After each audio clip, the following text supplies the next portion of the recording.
Hi hello welcome to Rafi theatre. நான் உங்க ரஃபி. இன்னைக்கு இந்த வீடியோல எதை பத்தி பார்க்க போறோம் அப்படின்னா, கோபி சுதாகர் பரிதாபங்களுடைய யூடியூப் சேனல்ல வந்து ஒரு வீடியோ போட்டாங்க. அந்த வீடியோ பத்தி தான் நம்ம பார்க்க போறோம். அந்த வீடியோல அப்படி என்னங்க இருந்துச்சு, சொசைட்டி பாவாங்கன்னு சொல்லிட்டு ஒரு வீடியோ வந்து போட்டாங்க. அந்த அன்னைக்கே பாத்தீங்கன்னா 2 மில்லியன் போயிடுச்சு. அப்புறம் அதுக்கடுத்து வந்து டெலிட் ஆயிருமோன்னு பயத்திலேயே வந்து பாத்தீங்கன்னா 4.5 மில்லியன் போச்சு. இப்போ வந்து 5.5 மில்லியன் கிட்ட அது போயிட்டு இருக்குது. சரி, அப்படி என்னதான் இந்த வீடியோல இருக்குது அப்படின்னு பார்த்தா அதுக்கு ஏன் எவ்வளவு எதிர்ப்பு, யாருமே சப்போர்ட் வர மாட்டாங்க அரசியல்வாதிகள்லாம், அப்படி என்னங்க அதுல இருக்குன்னு சொல்லிட்டு நம்ம வந்து உள்ள போய் அதை போய் பார்க்கலாம்னு சொல்லிட்டு போய் பார்த்தோம்னா, உண்மையா அதுல வந்து ஒரு பெரிய விஷயமா எதுவுமே இல்லை.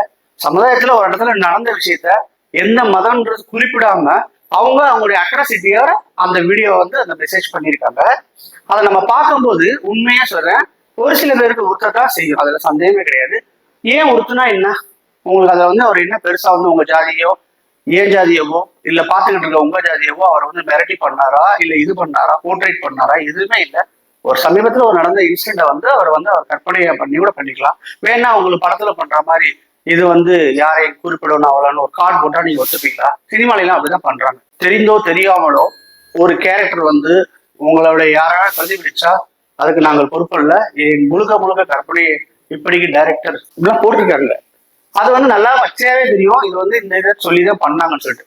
ஸோ அந்த மாதிரி இவங்க ஒரு கார்டு போட்டு தான் நீங்க விட்டுருப்பீங்களா?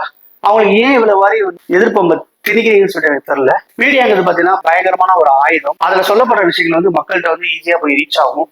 அதனாலதான் வந்து உலகத்துல வந்து எந்த தொழில் இருந்தாலும் சரி, பவர்ஃபுல் மீடியாவை என்ன சொல்றது, ஒரு விஓல இருந்து எல்லாருமே பாத்தீங்கன்னா அந்த பவர்ஃபுல் மீடியாவை வந்து யூஸ் பண்ணிட்டு இருக்காங்க. அரசியல் ஆதாயத்துக்கும் யூஸ் பண்றாங்க. தங்கள் சொல்ல வர்ற கருத்தையும் வந்து அனைத்தமா சொல்ல ஆரம்பிக்கிறாங்க. இந்த மாதிரி மீடியாங்கிறது பயங்கரமான ஆயுதமா இருக்கு. 1950 காலகட்டத்துல பாத்தீங்கன்னா என்எஸ்கேன்னு ஒருத்தர் இருந்தாரு. அவர் வந்து ஒரு பாட்டு மூலமாவே வந்து புரட்சியை வந்து விதைச்சுக்கிட்டு இருந்தாரு. அந்த காலகட்டத்துல வந்து பயங்கரமா இருக்கும். ஒரு பாட்டு படிச்சுட்டாவே நம்மளுக்கு அப்படியே கூஸ் பம்மான மூமெண்ட்ஸ் இருக்கும். காந்திஜி காலத்திலேயே வந்து சத்தியாகிரகம் பண்ண போதெல்லாம் ஒரு சாங் இருக்குது. அதெல்லாம் போட்டாவே வந்து நம்மளுக்கு வந்து உணர்ச்சி வசப்படுவோம். அந்த அளவுக்கு ஒரு பவர்ஃபுல்லான வார்த்தையா இருக்கும். நம்ம வந்தே மாதம் சொல்லும் போது கூட நம்மளுக்கு கூஸ்பம்பா இருக்கு. எந்த காலகட்டத்தில் உருவான பாடல் இருக்குது.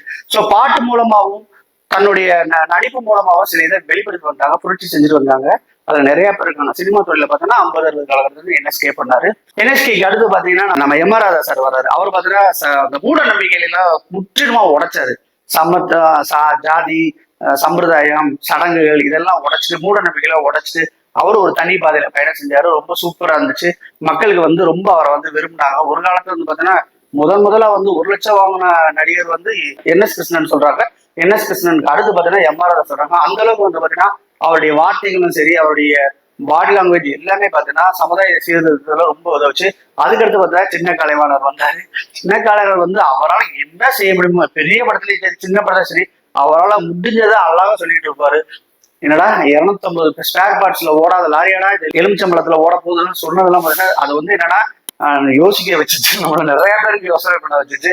ஸோ இந்த மாதிரி பார்த்தீங்கன்னா ஒரு கரடுமுரடான மக்களை வந்து தன் வழிக்கு வந்து அழகா கொண்டு வந்தவர் பார்த்தீங்கன்னா நம்ம சின்ன கலைவன். அதுக்கு அடுத்து பார்த்தீங்கன்னா இந்த மாதிரி சமுதாய சிந்தனையுள்ள ஒரு வசனங்களோ ஒரு இதுவோ பெருசாவே வரல. இந்த மாதிரி காலகட்டத்தில் பார்த்தீங்கன்னா ஜாதி பிரச்சனை வந்து குறையும் சொல்லிட்டு பார்த்தா கூடிக்கிட்டே போகுது.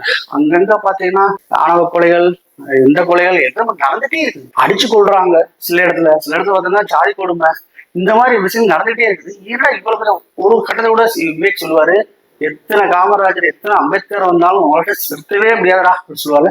அந்த ரேஞ்சில போயிட்டே இருக்கு. இப்ப வந்து பாத்தீங்கன்னா சோசியல் மீடியாங்கிற பவர்ஃபுல்லா ஆயுதம் வந்து உருவாயிடுச்சு. அந்த சோசியல் மீடியா மூலமா வந்து பாத்தீங்கன்னா இந்த கோபி சுதாகர் வந்து பாத்தீங்கன்னா சொசைட்டி பரிதாபம்னு சொல்லிட்டு ஒரு 14 நிமிஷம் வீடியோ பண்ணிட்டாங்க. உண்மையிலேயே சொன்னேன், அதை பண்றதுக்கே ஒரே கட்ஸ் வேணும். எதுக்கு நம்மளுக்கு பிரச்சனை, ஜாதி சமத்தை கொள்ள போறோம், இது மாதிரி அவனா அவன் கோச்சுப்பா இவன் கோச்சுப்பான்னு சொல்லாம நான் சொல்ல போறது வந்து சமுதாயத்துக்கு ஒரு கருத்துள்ள சிந்தனை செய்யணும். அது போகும் அவங்களுக்கு இந்த கூட அவங்க போகும்னா நினைச்சு பார்க்க மாட்டாங்க. சும்மா ஓட்டுற மாதிரி ஓட்டு வந்துட்டு ஓட்டுனாங்க. ஒண்ணுமே இல்லைங்க.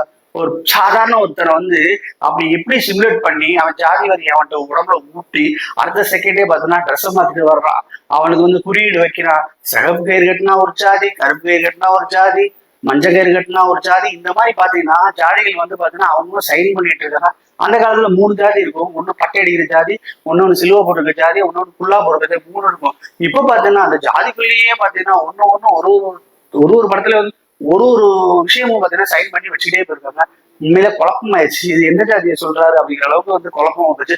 அந்த மாதிரி வந்து சிமுலேட் பண்ணுங்க. கடைசியில ஒண்ணு பாத்தீங்கன்னா அவன் வந்து போய் ஒரு கொலையை பண்ணிட்டு வந்திருக்கிறான். ஆனா வாங்க நான் ஜெயிலுக்கு போகலான்னு ஐயோ நீ போதம்பி அப்பதான் உயிர் வெடிக்கும் சொல்லிட்டு இந்த மாதிரிலாம் அரசியல்வாதிகள் வந்து தப்பிக்கிறாங்களோ அதை அழகா சின்னதா ஒரு காமெடியா பண்ணி பண்ணாரு. திரைத்துறையில இருந்து பாத்தீங்கன்னா வசந்த பாலன் சார் வந்து ரொம்ப அப்ரிஷியேட் பண்ணாரு. தம்பி வாழ்த்துக்கள் தம்பி சொல்லிட்டு ரொம்ப அப்ரிஷியேட் பண்ணாங்க. இன்னும் 2-3 டேரக்டர்லாம் பேசியிருக்காங்க. இன்னும் பெரிய ஆதரவு யாருமே கொடுக்கலன்னு தான் சொல்ல முடியும். எல்லாருமே வந்து ஆதரவு கொடுக்கலாம், தப்பு கிடையாது.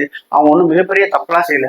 ஒரு இடத்துல நடந்தது அவங்க வேணா ஒரு கார்டு போடாம இருக்கலாம், இவை யாவும் கற்பனையே அப்படின்னு. அந்த பொய்லாம் ஒன்றும் பண்ணாம அவங்க இஷ்டத்துக்கு பண்ணாங்க. யாரையும் குறிப்பிடணும் அதுலாங்கிற மாதிரி நம்ம எடுத்துக்கணும் ஒழிய பெருசா இருக்காது. இன்னும் சப்போர்ட் வந்து அவங்க ரொம்ப வந்து எதுவும் பார்க்கல. அடுத்த வீடியோ போட ஆரம்பிச்சிட்டாங்க, போயிட்டே இருக்காங்க. அவங்களுக்கு வந்து மிரட்டல் விட்டதாகவும் ஒரு சமுதாய கருத்துக்கள் ஒரு நேரம் சொல்றது இதெல்லாம் வந்து நம்ம பேச வேண்டியது இருக்குது. கருத்து சுதந்திரம்னு ஒண்ணு இருக்குது. ஸோ அதை வந்து யாரையும் பாதிக்காம தான் அவங்க போட்டாங்க. இது போட்டதுனால பெரிய குடும்பம் பாதிச்சிருந்துச்சா இல்ல அறவாளை தூக்கிட்டு வெட்டிட்டு தருவாங்களா ரோட்ல, அதெல்லாம் ஒண்ணுமே கிடையாது. அப்படி பண்ணும்போது பாத்தீங்கன்னா அவங்க வந்து பாத்தீங்கன்னா நிறைய கொலை மிரட்டல் வருது, பாதுகாப்பு இல்லாம இருக்கு. இதை பார்த்து ஒரு கட்சியுடைய வக்கீல் போயிட்டு அவர் வந்து ஒரு லாயர் போய் என்ன செய்யறாரு அப்படின்னா கமிஷன் ஆஃபீஸ்ல வந்து முன்பு ஒரு கம்ப்ளைண்ட் கொடுத்து வராங்க. பரிதாபங்கள் கோபி சுதாகருக்கு வந்து பாத்தீங்கன்னா திட்டம் இருக்குது, அதனால பாதுகாப்பு தண்ணு அவர் சார்பாக தான் கொடுத்துருப்பாங்க. ஆனாலும் இந்த பசங்க வந்து பாத்தீங்கன்னா நம்ம பண்ண தப்பு இல்லை, நம்ம போயிட்டே இருப்போம், நம்ம யாரையும் வந்து இதனால வந்து பெரிய தேச துரோகம் நம்ம பண்ணல, யாருக்கும் ஊரு விளைவிக்கல, நம்ம ஒரு வீடியோ போட்டிருக்கோம், அதை எல்லாரும் பார்த்துருக்காங்க. நிறைய பார்த்தீங்கன்னா பாசிட்டிவ் கமெண்ட்ஸ் வந்திருக்கு. கொஞ்சம் சில பேர் களி ஊற்றதான் செய்வாங்க. 10,000 கமெண்ட் வந்து ஒரு 1000 கமெண்ட் வந்து களியை ஊற்றதான் செய்வான். அந்த ஜாதிக்காரனுக்கு எரிச்சல தான் ஊற்றணும். அதெல்லாம் மீறி வந்து கோபி சுதாகர் வந்து இது பண்ண வந்து உண்மையிலே அவர் வாழ்த்து சொல்லணும்.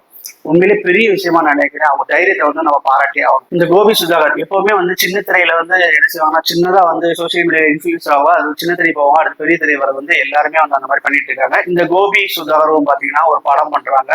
அந்த படத்தோட பேரு ஓ காட் பியூட்டிஃபுல் சொல்லிட்டு அந்த ஒரு படம். அதுவும் பாத்தீங்கன்னா நிறைய ரெடி ஆயிட்டு இருக்குது. இதுல சிவகார்த்திகேயன் கூட ஒரு சாங் படிச்சு சப்போர்ட் பண்ணியிருக்காப்புல. ஸோ இந்த மாதிரி விஷயம் சமுதாய கருத்துக்கள் வந்து நிறைஞ்சிருக்கும் அந்த படத்துல, எந்த சந்தேகமே இல்லை. நான்லாம் வந்து ஈகரா வெயிட் பண்ணிட்டு இருக்கேன். ஓ காட் பியூட்டிஃபுல், அவங்க லைஃப் வந்து பியூட்டிஃபுல்லா போகணுங்கிறத இந்த ரவி தேட்டருடைய ஆசைன்னு நான் நினைக்கிறேன். நீங்களும் வந்து பாத்தீங்கன்னா கோபி சுதாகரை சப்போர்ட் பண்ணலாம், ஒன்றும் தப்பு இல்லைன்னு நான் நினைக்கிறேன். உங்க பாயிண்ட் ஆஃப் வியூல வந்து பாத்தீங்கன்னா கோபி சுதாகரை நீங்க என்ன நினைக்கிறீங்க சொல்லி கீழே உள்ள கமெண்ட் பாக்ஸ்ல கமெண்ட் பண்ணுங்க. கண்டிப்பா பிரதர்ஸ் வந்து கண்டிப்பா பார்ப்பாங்க, பார்த்துட்டு உங்க ரிப்ளை கொடுக்க கூட நிறைய வாய்ப்பு இருக்குது. மீண்டும் வேற ஒரு வீடியோ சந்திக்கிறேன். அதுவரை பாய். இந்த வீடியோ பிடிச்சிருந்துச்சுன்னா லைக் பண்ணுங்க, ஷேர் பண்ணுங்க, கமெண்ட் பண்ணுங்க. ரவி தியேட்டரை மறக்காம சப்ஸ்கிரைப் பண்ணிருங்க, பெல் பட்டனை கிளிக் பண்ணிருங்க.